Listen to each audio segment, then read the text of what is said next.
Welcome to the Real News Network. I'm Jess Lenore in Baltimore, and welcome to the latest edition of the Ford Report.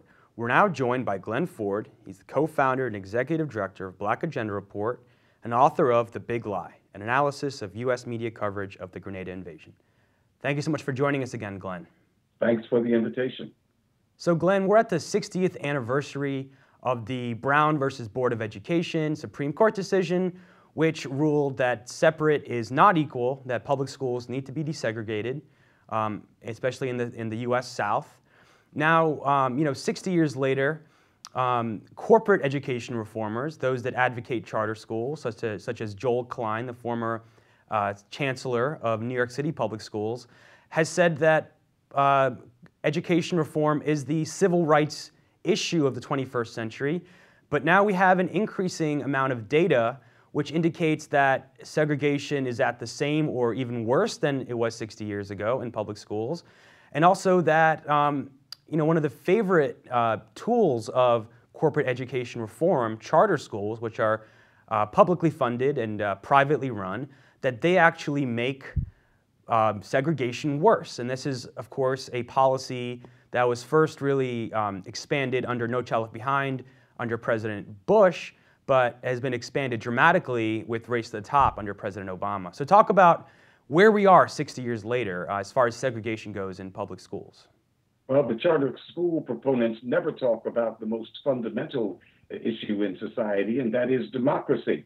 And we see a total lack of democracy in their approach to privatization of education. Back in 1954, the rationale for the destruction of school segregation, the rationale that was best understood and most accepted among Black people, was that segregation had to be destroyed because as long as Blacks were racially isolated, they could be discriminated against in education or anywhere else, that there was never such a thing as separate but equal educational systems, and that in a racist society, separate systems would always result in Blacks being mistreated. The idea was that, especially in the South, if the schools were somehow integrated, then whites could not educationally deprive Black kids without depriving their own kids at the same time. That was the idea. What we saw was massive resistance by white people. We know segregation academies sprung up everywhere. Whole school districts, which were left with only Blacks, were shut down. That was massive resistance in the South. But what is not really well understood is that the resistance in the North was at least as fierce and massive as in the South. In the South, Black folks were everywhere, and whites could not simply move to another jurisdiction and therefore withdraw themselves from the Black presence in the schools. Black kids, Black people were in rural areas, in metropolitan areas, and of course in the inner cities. But in the North, whites could just move a block or two sometimes, or 2 or 3 miles into the suburbs and racially isolate Black folks that way. And this massive resistance was so fierce that it actually changed the demographics of American cities, especially in the North. In 54, there were virtually no major cities that were majority Black. Even Washington, D.C. hadn't reached that. And yet, 10, 15 years later, there were lots of places that were majority Black or getting there. So the resistance by the numbers was quite fierce. In the South, we saw more effective school desegregation, largely because white people couldn't just move away from Black folks.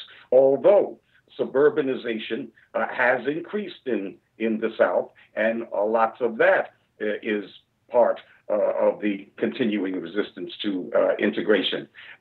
In the North, Black racial isolation in the schools is now citywide.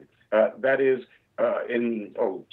40 years ago, Blacks would be isolated in a de facto segregated high school. Now the whole city is overwhelmingly black and brown. And so the struggle then becomes how do communities take control of these schools in which they are the majority? And in that sense, they have met a kind of corporate and racial massive resistance from not only Republicans, but from Democrats with the school charterization movement, which wants to totally remove all discussion of democracy and accountability to communities of the public schools. Now, Glenn, you had the battles in northern cities, like for example, New York City, back in the Ocean Hill-Brownsville incident, where you had mostly white teachers kind of battling with the black community over who gets a say in how the schools are run. That's right. And we had other battles which were more successful than Ocean Hill-Brownsville in New York, most notably in Chicago, where a system of community control, a large measure of community control, was established in the Chicago schools. And that system in which parents and community members methodically have an input into which teachers are hired and how budgets are spent, and that has been just as methodically dismantled under the charterization schemes that were put forward, especially by Arne Duncan, who's now Obama's education secretary, when Duncan was CEO of the Chicago schools. The other big victim, huge victim in desegregation has been black teachers. Certainly when we had total de jure segregation, for every class of black children, there was a black teacher. But with desegregation, we find situations in which there were massive firings of black teachers in the South in the desegregation process. But also we see that happening now in the current regime of privatization, and especially in Chicago, which has lost about half of its black teachers since in the last 15 years or so. The teachers union has gone to court and won twice with a racial discrimination suit because black teachers who had earned great seniority.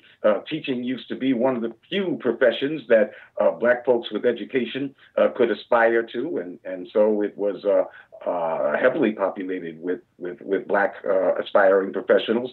That class is being wiped out, and it's not by Southern Bilbo senators, it's by people like Arne Duncan. Now, Glenn, one of the appeals to charter schools, and you can't, no one can deny that charter schools do have some popular support, especially in the inner city black community. The appeal is that, look, the status quo is failing. There's bad teachers in these schools, and they argue that these teachers need to go, and that charter schools can, most of them are non-union, so the bad teachers can be fired. And there's more, and it's like the original conception of charter schools was to allow more innovation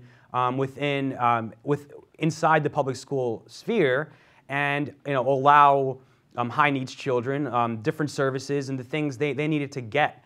Now, what explains the fact that charter schools still have this significant, I'd say significant support, especially in places like Harlem, when like we mentioned earlier, a lot of studies indicate that charter schools have not lived up to their promise? Two things to explain it. Number one, black folks are hungry for quality education, which black folks have not gotten anywhere in this country. And so there is this great hunger. The other factor is the money is on the charter school side. The hedge fund investors, the whole corporate class is for charterization. And they have bought their way into the Democratic Party so that the Democrats are just as much privatizers as anybody else. And of course, everything political in Black America goes through the Democratic Party. But it is a vain hope. There cannot be black power. There cannot be democracy in a charterized system. Charter schools are run privately. They are not, by law, accountable to communities. They are private institutions. In terms of community power, and I'm talking about the larger community and not just parents who might send their kids to a school. They divorce the whole educational process from the community, except for the fact that the public pays the bill. Well, this is certainly a conversation that we will continue to have. Glen Ford, thank you so much for joining us. Thanks so much for having me. Thank you for joining us on the Real News Network.